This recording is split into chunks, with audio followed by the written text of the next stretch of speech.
Hey guys, Dreader here. It's April the 12th. I'm just over at my grandma's house helping her out with some early spring gardening. This is the greenhouse, obviously. Things are doing quite well in here and I'm sweating. But what I wanted to talk to you about today is something that happened on the way over here actually. I stopped in at my bullion dealer friend of mine.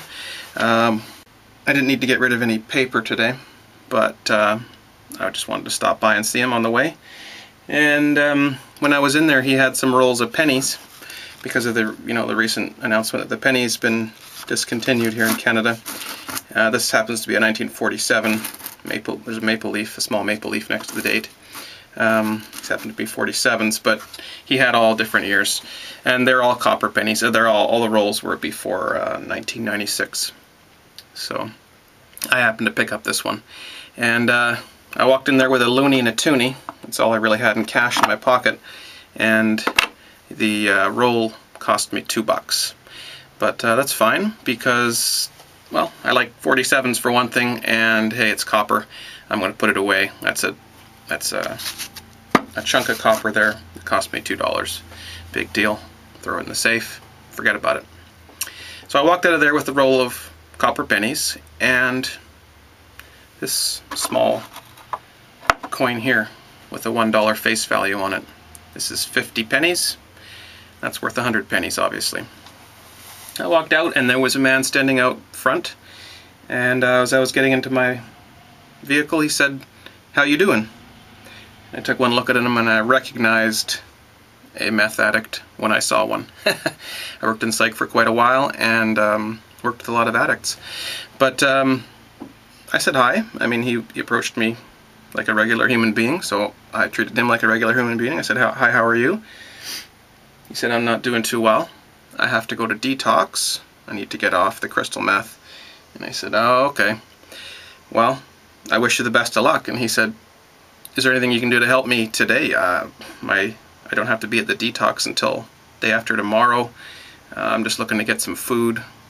I haven't used in a few days, and the munchies are really kicking in. When you come down off meth, you need to eat and sleep like crazy, because when you're on it, you don't eat or sleep." Anyway, I said to him, "No, I haven't got anything on me," which was a lie. I had these 2 items on me. But anyhow, that's just what I've often done with people like that. I've often said I don't have anything, or I say I just have my debit card or whatever. But I said, "No, I can't help you out today." And as I was getting into the vehicle, he said, "Well, would you give me a ride?" And I said, "Where to?" And he said, "Well, to the detox. I just want to stop in and make sure my appointment is still intact." And I said, "Hey, I can't argue with that. Where is it, though? I don't want to get into a vehicle with someone I don't know and go down some dirt road in the middle of nowhere." He said, "It's right down the street. It's about a 5-minute drive, but it will take me an hour or more to walk." And I said, "That's fine. I'll hop in." So I'm going the same way. It's not going to cost me anything. So as we drove for 5 minutes, I talked to him about money, and he didn't know that the penny had been discontinued, which I don't know if he, as a panhandler or whatever, he gets a lot of pennies, but I just thought I'd mention it, and he thought it was interesting, and I talked to him about how money is created, or how currency is created out of thin air, and how money is something that has intrinsic value, something that it has a real value to it. Which, not just a face value of $1, but something like this. I didn't show him these 2 items, but anyhow, when we got to where we were going, he had finished telling me his story. Somewhere around 2008, he lost his job, which caused him to lose his marriage, and that's when he got addicted to cocaine and crystal meth. The money ran out very quickly, so the cocaine habit ran out very quickly as well, but he stayed on crystal meth for a few years, and now he's desperately trying to get off, because that stuff is nasty. If you have any experience with people that have been addicted to that, it's a tough one. Anyhow, interesting to hear his story. I don't know if it had anything to do with the crash of 2008, the economic downturn. The point where I believe the economy went from having some semblance of being a free market to being completely controlled and fake from that point on.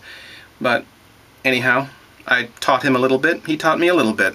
And when I let him out of the van at the detox center, he said, I said to him, you know, I want to offer you a gift. I have this coin, and I pulled it out of my pocket with the pennies. And he said, would you give me both? And I said, no, I'll give you one or the other. And he said, well, I'll take the loonie, obviously. And I said, that's fine with me. He probably didn't get it. But this 50 cents worth of copper is actually worth more than $1 right now. 50 cents face value, intrinsic value, $1 something.